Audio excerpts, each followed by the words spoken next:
पूर्व मेदिनीपुर की सीमा पर स्थित नावपाला गांव में रथ यात्रा की समाप्ति की घड़ी जैसे जैसे नजदीक आ रही है, बागनान के नावपाला गांव के लोगों का मन उदास होता जा रहा है। कारण है कि मौसी के घर से लौटने की तैयारी में है भगवान जगन्नाथ, बलराम और सुभद्रा। लेकिन यहां की रथ यात्रा और जगन्नाथ मंदिर बाकी जगहों से कुछ अलग है। आपको बता दें कि यहाँ भगवान जगन्नाथ के 4 हाथ है, बलराम के भी हाथ है, लेकिन देवी सुभद्रा के हाथ नहीं है। यही वजह है कि मान्यता के अनुसार उनके दोनों भाई मिलकर उन्हें भोग अर्पित करते हैं। नावपाला गांव में यह परंपरा 300 वर्षों से भी अधिक पुरानी है और यहाँ के जगन्नाथ मंदिर में भगवान जगन्नाथ और बलराम की 4 और 2 हाथों वाली मूर्तियां हैं, जबकि सुभद्रा की मूर्ति पारंपरिक रूप से बिना हाथों की है। इस बारे में मंदिर से जुड़े भट्टाचार्य परिवार की वर्तमान पीढ़ी के श्री सुप्रियो भट्टाचार्य ने अपनी बातें रखी।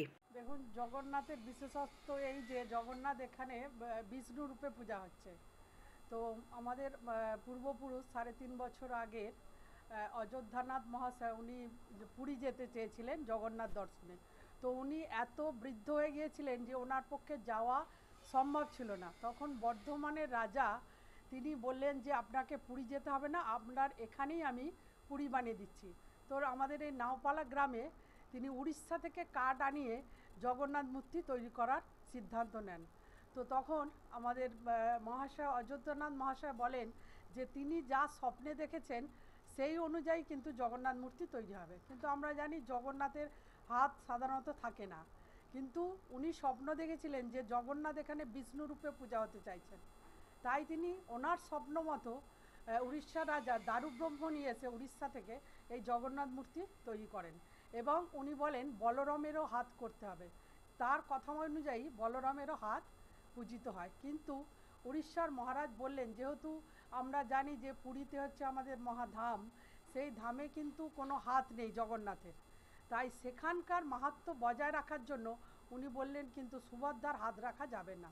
তাই ওনার কথা মতো আমাদের সুভদ্রার কিন্তু হাত নেই, কিন্তু জগন্নাথের 4টে হাত আছে আর আমাদের বলরামের দুটো হাতেই পূজিত হচ্ছেন। এটা কত বছর ধরে চলে আসছে?